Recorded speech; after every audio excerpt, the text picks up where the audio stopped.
Assalamualaikum warahmatullahi wabarakatuh. Perkenalkan, nama saya Rindang Flowerista dengan NIM 22650014. Pada video kali ini saya akan menjelaskan mengenai tugas yang ketiga, manajemen proyek teknologi informasi, tentang fase perencanaan proyek teknologi informasi.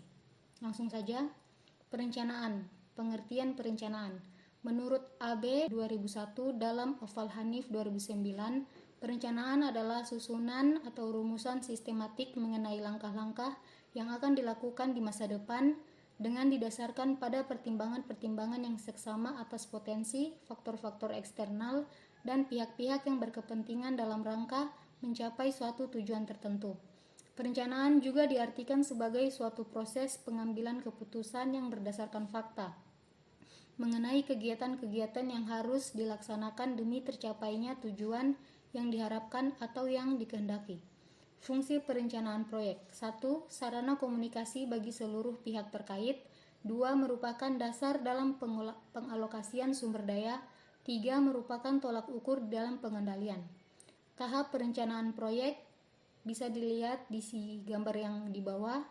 Yang pertama itu penetapan tujuan, menentukan pelaksanaan proyek yang diinginkan serta waktu, biaya, dan performansi yang ditargetkan.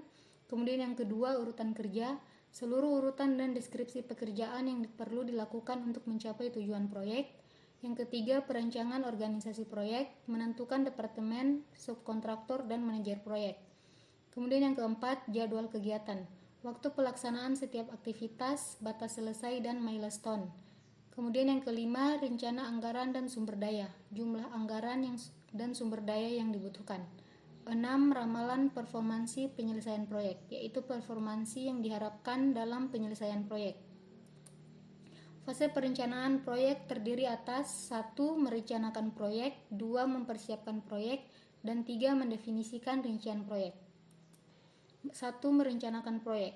Ada 4 bagian dalam merencanakan proyek agar dapat berjalan dengan baik, yaitu perencanaan strategi, merencanakan peningkatan aktivitas dan menentukan sasaran. Contohnya memperbaiki kelemahan atau problem yang ditemukan pada fase definisi. Mengidentifikasi subsistem pada proyek untuk mengetahui dan menentukan lingkup pada proyek yang akan dilaksanakan berdasarkan hasil dari fase definisi. Menetapkan kendala proyek, memperkirakan apa yang menjadi kendala, misalnya batasan dana yang diperkenankan, batasan waktu penyelesaian, umur ekonomis proyek yang dibangun, struktur organisasi, dan peraturan-peraturan perusahaan. Menetapkan prioritas proyek, kriteria rasional seperti meningkatkan keuntungan, menghemat biaya, meningkatkan kelangsungan hidup sistema, keterkaitan hubungan dengan subsistem lain, dan kebutuhan mendesak. Sedangkan kriteria tidak rasional seperti manajemen tidak berminat dan menurunnya kebanggaan. 2. Mempersiapkan proyek. Hal yang diperlukan dalam mempersiapkan proyek adalah menunjuk anggota tim yang mencakup jasa konsultan. Adapun kelebihannya yaitu waktu penyelesaian cepat dan kualitas lebih baik. Sedangkan kelemahannya yaitu biaya lebih tinggi dan rahasia perusahaan terbuka. Kemudian yang kedua, jasa personil perusahaan sendiri. Kelebihannya yaitu biaya lebih rendah dan rahasia perusahaan terjamin, sedangkan kelemahannya waktu penyelesaian lambat dan hasil kurang berkualitas. Kemudian gabungan jasa konsultan dan personil perusahaan. Kelebihannya yaitu waktu penyelesaian lebih cepat dan hasil sangat berkualitas, sedangkan kelemahannya biayanya lebih tinggi dan rahasia perusahaan terbuka.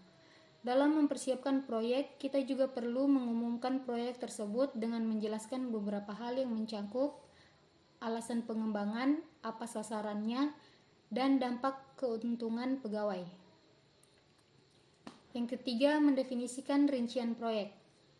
Dalam mendefinisikan rincian proyek, kita perlu melakukan studi kelayakan dengan memahami lingkup proyek yang akan dibangun dan menentukan kebutuhan proyek yang akan dibangun, serta menilai kelayakan proyek tersebut yang terdiri atas kelayakan teknik, kata kunci apakah teknologi ini nantinya dapat diterapkan pada sistem yang baru.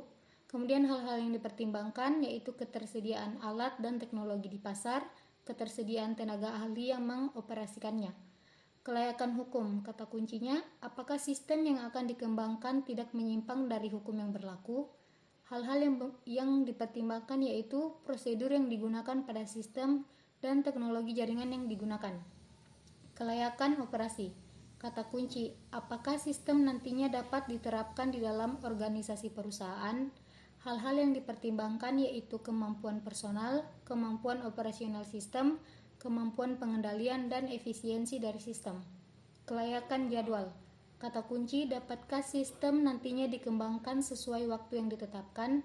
Hal-hal yang dipertimbangkan, memanfaatkan waktu dengan efisien, memperhitungkan pembuatan jadwal harus sesuai kemampuan SDM. Alat bantu yang dapat digunakan yaitu PER, GAN, Microsoft Project, Work Breakdown Structure atau WBS, matriks tanggung jawab, dan jaringan kerja. Kelayakan ekonomi, kata kunci, apakah sistem yang dikembangkan dapat dibiayai dan menguntungkan? Hal-hal yang dipertimbangkan yaitu besarnya dana yang diperlukan, manfaat yang diperoleh bila dibuat proyek dengan biaya pengembangan. Peralatan dan teknik dalam perencanaan manajemen proyek.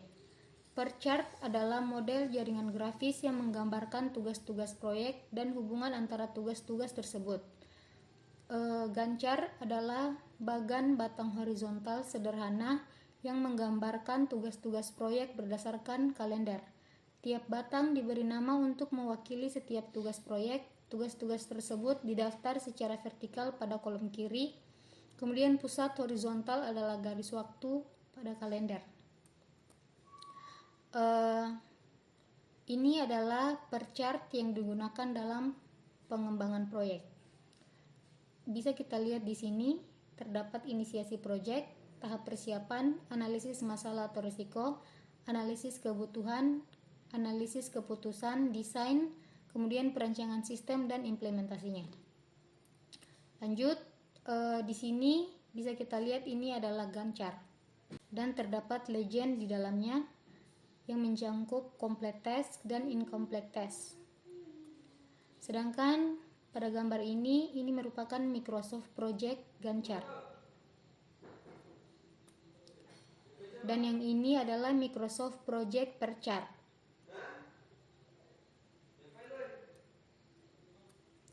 Contoh WBS atau pendekatan.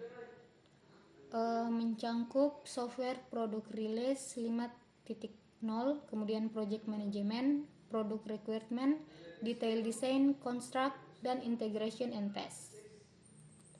Baik, mungkin itu saja yang dapat saya jelaskan. Lebih dan kurangnya mohon dimaafkan. Saya akhiri. Wassalamualaikum warahmatullahi wabarakatuh.